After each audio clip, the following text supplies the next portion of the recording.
오늘은 사도행전 19장 10절에서 22절에 있는 말씀을 가지고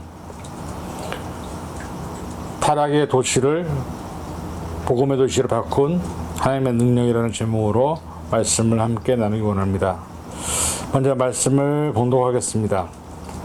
2해 동안 이같이 하니 아시아에 사는 자는 유대인이나 헬라인이나 다 주의 말씀을 듣더라. 하나님이 바울의 손으로 놀라운 능력을 행하게 하시니 심지어 사람들이 바울의 몸에서 손수건이나 앞치마를 가져다가 병든 사람에게 얹으면 그 병이 떠나고 악기도 나가더라. 이에 돌아다니며 마술하는 어떤 유대인들이 시험삼아 악기 들린 자에게 주 예수의 이름으로 불러 말하되 내가 바울을 전파하는 예수를 의지하여 너에게 명하노라 하더라. 유대의 한 제사장 스게와의 7 아들도 이 일을 행하더니 악기가 대답하여 이르되 내가 예수도 알고 바울도 알거니와 너희는 누구냐 하며 악기 들린 사람이 그들에게 뛰어올라 눌러 이기니 그들이 상하여 벗은 몸으로 그 집에서 도망하는지라. 에베소에 사는 유대인과 헬라인들이 다 이 일을 알고 두려워하며 주 예수의 이름을 높이고 믿은 사람들이 많이 와서 자복하여 행한 일을 알림에 또 마술을 행하던 많은 사람이 그 책을 모아가지고 와서 모든 사람 앞에서 불사르니 그 책값을 계산한 즉 은 5만이나 되더라. 이와 같이 주의 말씀이 힘이 있어 흥왕하여 세력을 얻느니라. 이 일이 있은 후에 바울이 마게도냐와 아가야를 거쳐 예루살렘에 가기로 작정하여 이르되 내가 거기 갔다가 후에 로마도 보아야 하리라 하고 자기를 돕는 사람 중에서 디모데오와 에라스도 2 사람을 마게도냐로 보내고 자기는 아시아에 얼마 동안 더 있느니라. 아멘. 기도하겠습니다. 하나님 감사합니다. 하나님께서 2026년도를 만지하게 하시고 이제 또한 우리가 말씀을 통해서 에베소라는 이 도시를 죄악의 도시를 우상의 도시를 복음의 도시로 만드는 하나님의 능력을 다시 한번 경험하게 됩니다. 말씀 안에서 하나님께서 우리에게 원하시고 바라신 뜻이 무엇인지 깨닫게 도와주시고 우리의 삶을 통해서 우리가 정말 하나님이 원하시는 삶의 모습으로 살아갈 수 있도록 붙잡아 주옵소서. 감사드리며 예수님의 이름으로 간절히 기도하옵나이다. 아멘. 우리 한국의 속담에 이런 말이 있습니다. 까마귀 싸우는 곳에 백로야 가지 마라. 이 말은 고려말 충신 정몽주의 어머니가 지은 것으로 알려진 시조입니다. 이 시조는 이렇게 시작합니다. 까마귀 싸우는 곳에 백로야 가지 마라. 성난 까마귀 흰빛을 시세마니 맑은 물에 고이 씻은 몸 더럽힐까 하노라. 이 말은 정몽주에게 나라를 어지럽히는 간신들과 함께 있다가 자기 아들이 더럽혀질까 염려하는 어머니의 마음을 드러낸 시조입니다. 사실 이 세상에 수많은 정치, 특히 왕권에 연관되어 있는 그 속에는 정말로 어떻게 보면 온갖 부패와 온갖 정말로 더러운 것들이 갇혀 있는 것을 보게 되죠.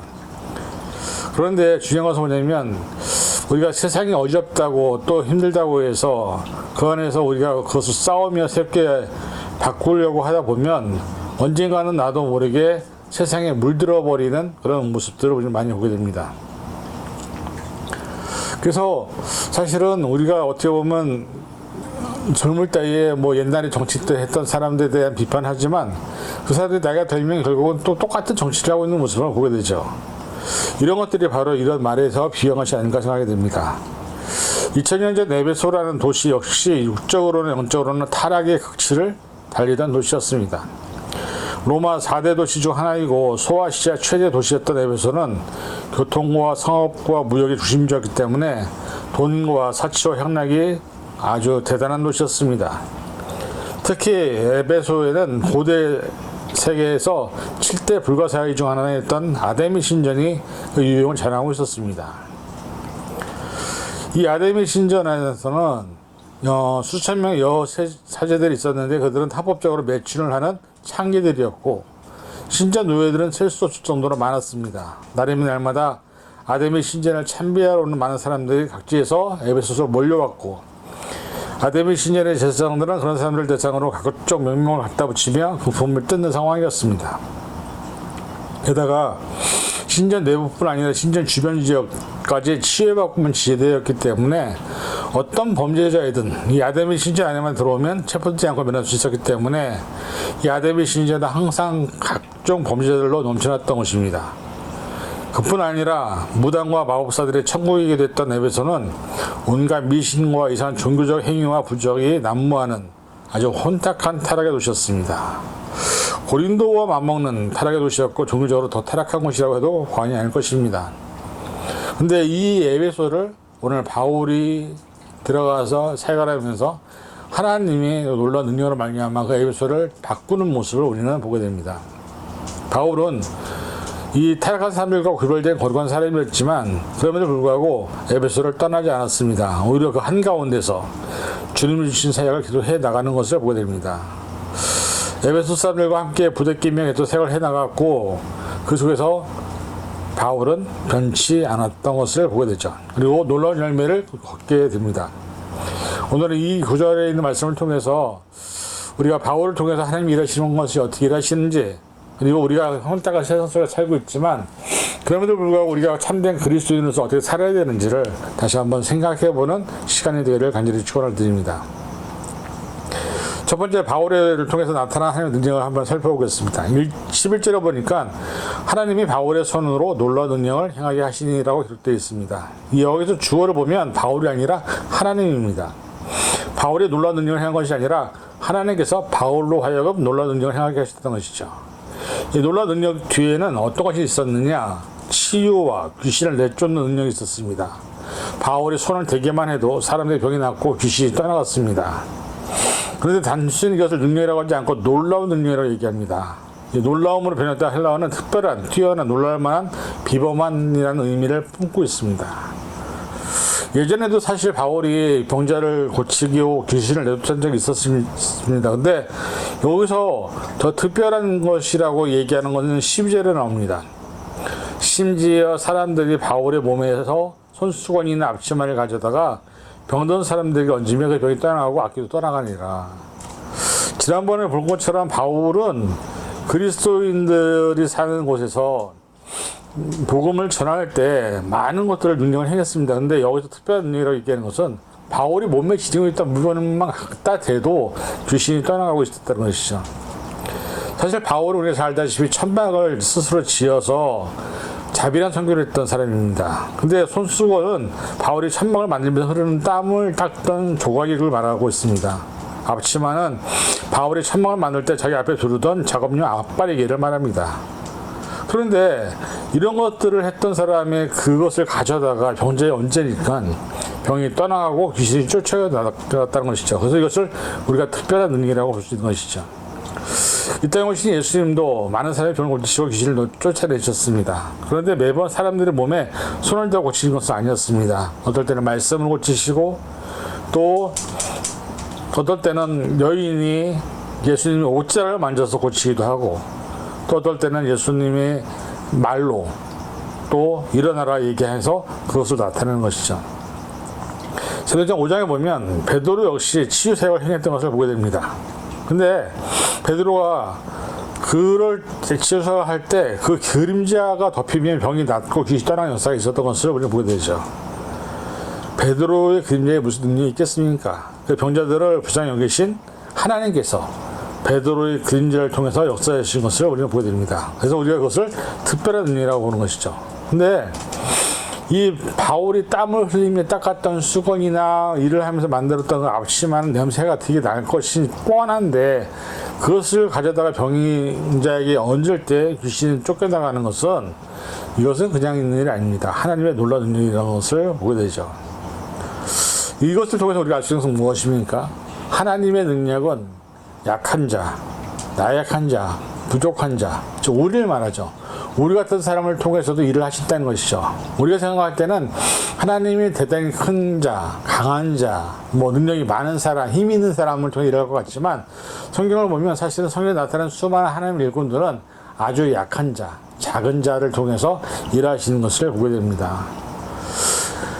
예수님의 능력은 사실은 약한 데서 강하게 된다는 것을 우리는 보여주고 있습니다.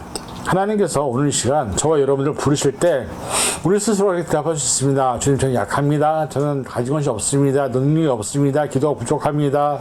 제 믿음이 연약합니다. 라고 얘기할 수 있을지 모르지만 하나님은 그런 우리를 통해서 하나님의 능력을 나타내기를 원하신다는 것을 오늘 본문을 통해서 우리 깨달아야 합니다. 그래서 사실 우리가 선교지에 가보면 정말 사람의 생각으로 전혀 이해할 수 없는 일들을 우리는 수없이 많이 보고 경험하게 됩니다. 근데 그때 깨달은 게 뭐냐면, 하나님도 나 같은 사람들을 통해서 일하시는구나를 깨닫게 되죠. 근데 그것이 선교지뿐만 아니라 내가 살아가는 삶의 자리에서, 내 가정에서, 내가 같이 있는 친구들 사이에서, 내가 다니는 직장 안에서 그 일들이 일어난다는 것을 깨달은다면, 저희 여러분들이 우리가 비록 바울이 땀 닦던 손수건 같은 존재일지 모르지만 하나님은 그런 저희를 통해서, 우리를 통해서 일을 하시기 원하신다는 걸 깨달으신다면 우리 자신을 하나님께 내어드리는 것이 우리가 하나님께 쓰임을 받을 수 있는 가장 큰 위대한 일이 되지 않을까. 시간과 공간과 또 무슨 환경을 초월해서 역사하시고 하나님은 저와 여러분을 통해서 언제든지 복음을 전하고 사랑을 전하고 또 예수를 알게 하는 그 일에 우리를 사용하기 원하시는 걸 깨달으시고 우리 모두가 2026년도에 작은 나를 사용해 주소서, 나를 통해 일해야 달라고 기도할 수 있는 그런 믿음의 모습이 되시기를 간절히 축원을 드립니다. 근데 이 에베소서에는 이 마수라는 사람들이 많다고 아까 말씀드렸지 않습니까? 이 마수라는 어떤 유대인들이 시험 삼아서 아껴들린 자에게 주 예수 이름을 불러 말하되 내가 바울이 전파한 예수를 의지하여 너에게 명하노라 하더라라고 13절에 기록되어 있습니다. 그 당시 귀신을 쫓아내고 이런 것들도 마술사들도 했던 일들이라는 것이죠. 그래서 이 사람들이 바울이 하고 있는 것을 보면서 너무나 분해서 화가 나서 시기가 나서 질투가 나서 자신들이 그 아껴들린 사람에게 얘기합니다. 예수를 의지하는 너희에게 명하노라 하면서 그 사람들 물리치게 하려고 합니다.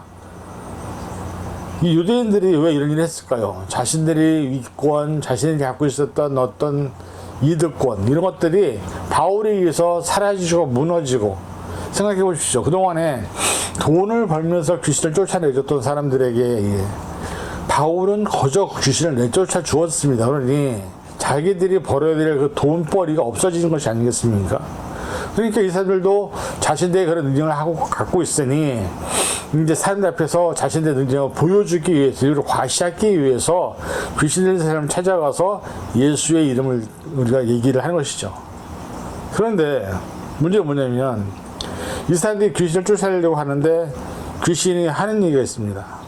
왜냐면 이 사람들이 14절에 보니까는 유대의 한 제사장 스게와의 7 아들도 이 일을 행하더니, 이 말은 뭐냐면 그들도 귀신을 내쫓고 병을 고쳤다는 얘기입니다. 헬라 원문에는 제사장의 단어가 대제사장 나와 있습니다. 그러나 유대인의 어떤 기록에도 대제사장 중에 스게와라는 이름이 없다는 것을 보게 됩니다. 그러니까 유대인의 무당이었던 스게와는 자기의 이름을 높이기 위해서 예루살렘부터 멀리 떨어진 에베소에 와서 내가 대제사장이라고 스스로 속였던 것을 보게 됩니다.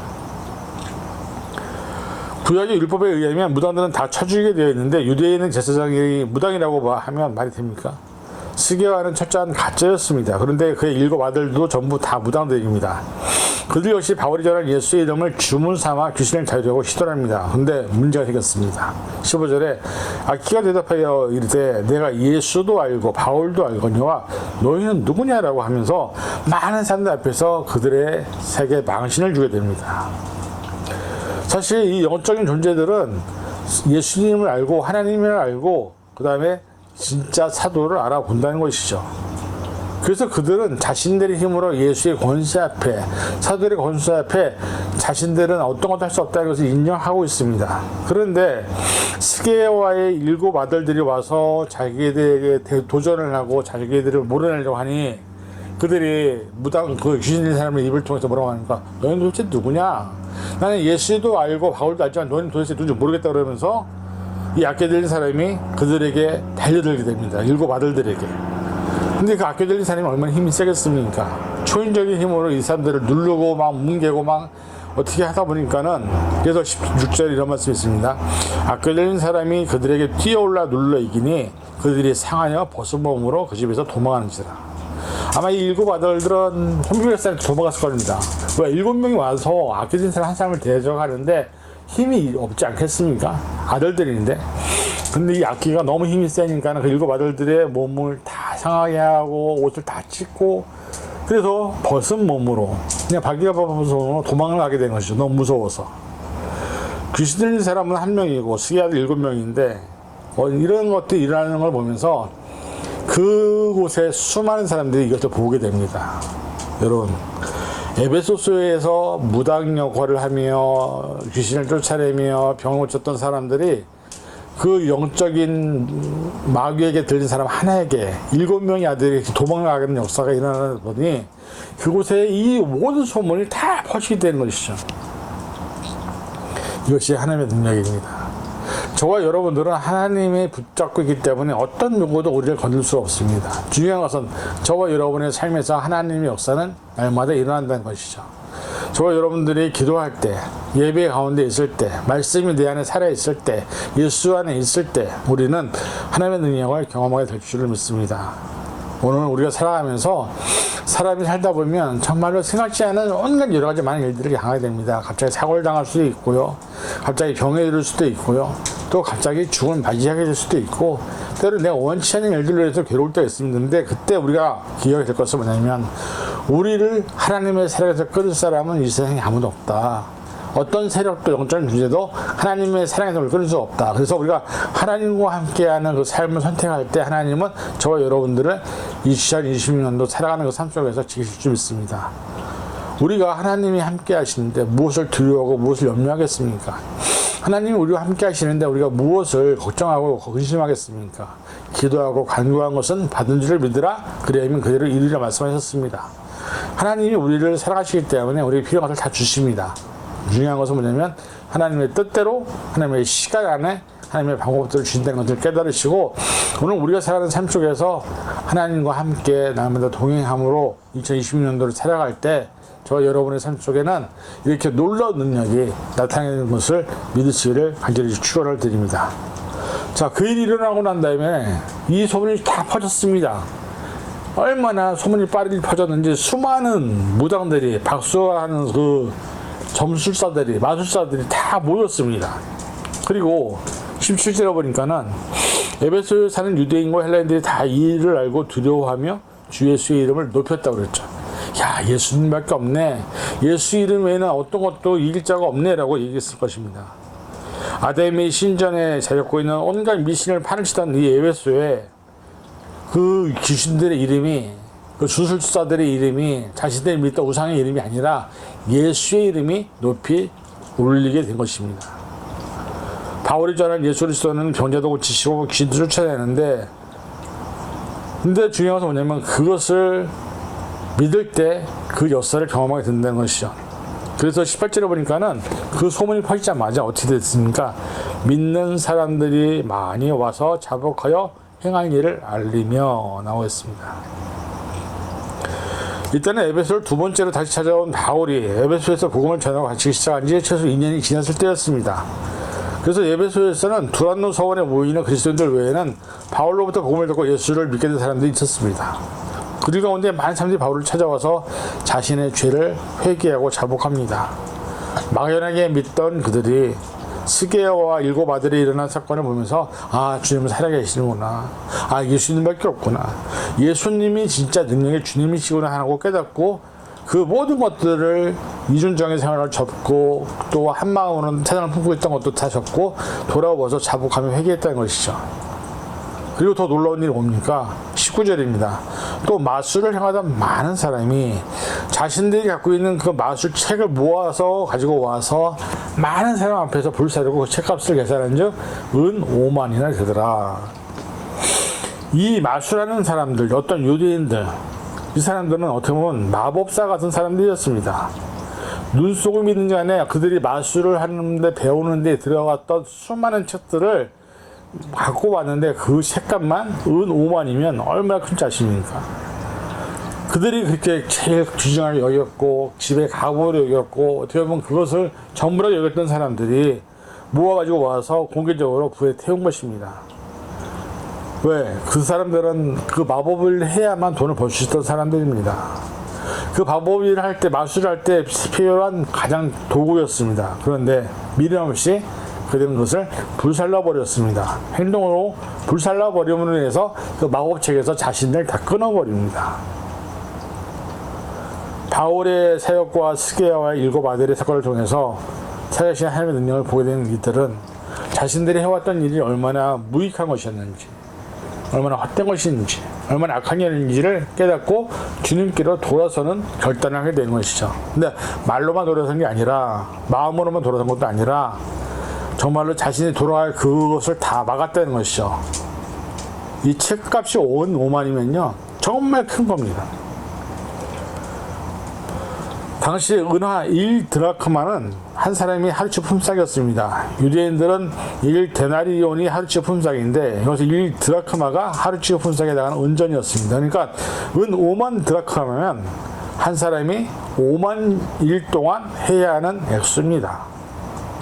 한 사람이 1년 365일 쉬지 않고 일한다고 한다면 137년이 걸려야 벌 수 있는 액수입니다. 이 정도로 어떻게 보면 지금 뭐 이게 달러를 바꾼다면 거의 한 800만 달러 정도 되는 그런 책들을 다 불에 태운 것입니다. 왜 그랬을까요? 그들은 그것이 비싼 것임을 몰랐을까요? 아닙니다. 다 알았습니다. 그러나 그것을 결단할 수 있을 만큼 이 사람들은 예수님이 자신들의 구주임을 인정했다는 것이죠. 사실 우리는 지금도 어떤 이 마법사들처럼 내가 붙잡고 있는 다른 것, 어떤 세상의 것, 내가 갖고 있는 꿈, 내가 갖고 있는 어떤 세상의 것들이 이 5만 드라크마처럼 비싼 것일 수도 있습니다. 그것을 놓지 못해서 주님께로 못 돌아올 수도 있다는 것이죠. 그런데 이 에베소서에 있는 마술사들은 그렇지 않았다는 것이죠. 수많은 사람들이 자신들이 그동안 해왔던 그 마술에 대한 책을 다 태워버리면서 공개적으로 나는 더 이상 일하지 않겠다. 이제 나는 하나님의 자녀가 되겠다. 나는 이제 하나님 뜻대로 살겠다. 나는 이제 주님의 사역자가 되겠다라고 결단하게 된 것이죠. 여러분, 스게야의 아들 7명이 쫓겨난 것보다 공개적으로 많은 사람들이 인정받았던 그 수많은 마술사들이 일을 했다는 것 자체가 이 에베소를 발칵 뒤집어 놓았습니다. 그래서 이런 일이 뭡니까? 20절에 이와 같이 주의 말씀에 힘이 입어 흥왕하여 세력을 얻으니라. 우상과 미신의 도시였던 에베소가 복음으로 말미암아 완전히 변화가 되는. 그래서 힘이 있기 때문에 사실은 이것은 주님이 하셨다. 그래서 우리가 이것을 흥왕했다라고 얘기하는 것입니다. 역사 속에는 수많은 권력자와 무지의 군대들이 있었습니다. 근데 중요한 것은 뭐냐면 그들이 갖고 있던 힘이나 권력은 다 일시적이었다는 것이죠. 그러나 주님의 말씀은 그걸 받아들이고 살면 살수록 그 힘이 더욱더 흥왕하고 증폭된다는 것을 우리가 알게 됩니다. 왜? 그 힘의 근원이 전지전능한 하나님께 있기 때문이죠. 이 세상에서 주님의 말씀을 이길 수 있는 것은 아무도 없습니다. 우리에게 가장 강한 것 주님의 말씀입니다. 말씀을 붙들 때 어떤 것도 우리를 흔들지 못하고 어떤 것도 우리를 이길 수 없다는 것입니다. 아무리 세상에 우리가 여러 가지 많은 세상적인 것들을 추구한다 할지라도 주님의 말씀보다는 못하다는 것을 우리는 깨달아야 합니다. 주님을 믿는다고 하는 것은 주님의 말씀을 믿는 것입니다. 주님의 말씀을 믿는다는 것은 주님의 말씀에 힘이 있다는 것을 아는 것입니다. 그 힘을 알지 못하면, 믿지 못하면 우리는 절대로 우리 힘으로 살아갈 수 없습니다. 바울에게 능력이 나타나는 것은 바울이 주님의 말씀을 믿고 알았고 믿었기 때문이죠. 그는 세상 사람들이 보기에는 비록 초라하고 가난하고 초라하면서 살았지만 이 사람들이 인정해 주지 않았지만 하나님께서 인정해 주셨기 때문에 에베소서라는 그 우상의 도시를 복음의 도시를 바꾸는 놀라운 역사를 행하게 된 것입니다. 한 치 앞도 내다보이지 않는 우리 앞길을 우리가 걸어가고 있습니다. 바로 내일 앞으로 우리는 어떻게 될지 모르는 존재들입니다. 그런데 중요한 것은 뭐냐면 오늘 우리가 살아가는 우리의 삶의 순간순간에 복음이 말씀이 있다고 한다면 우리는 그 모든 앞길을 능히 하나님과 함께 걸어갈 수 있다는 사실입니다. 우리가 의지할 것은 사람이 아니라 세상이 아니라 하나님이라는 사실이죠. 그리고 그 하나님과 함께 갈 때 우리는 빌립보서 4장 13절에 이런 말씀 있지 않습니까? 내게 능력 주신 자 안에서 내가 모든 것을 할 수 있느니라. 이 말씀이 우리의 삶의 모토가 될 때 우리는 2022년도를 온전하게 담대하게 살아가게 될 줄로 믿습니다. 여러분, 우리 스스로를 보면 부끄러운 존재고 연약한 존재인지 모릅니다. 그러나 하나님의 능력이 함께 하시면, 말씀을 붙들면 우리는 하나님과 함께 이 놀랍게 이 에베소서라는 타락의 도시, 우상의 도시를 복음의 도시를 바꾼 것처럼 바울을 통해서 일하신 하나님의 능력이 우리에게도, 저와 여러분에게도 나타날 수 있다는 사실을 믿으시기 바랍니다. 그래서 저와 여러분을 통해서 하나님의 능력을 나타내는 도구가 될 때 하나님은 우리를 통해 일하십니다. 2020년도 우리와 우리 교회를 통해서, 우리의 삶을 통해서, 우리 가정을 통해서 일하실 하나님을 기다리며 저와 여러분들이 하나님께 우리 자신들을 온전한 제물로 드릴 수 있기를 주님의 이름으로 간절히 축원을 드립니다. 이렇습니다.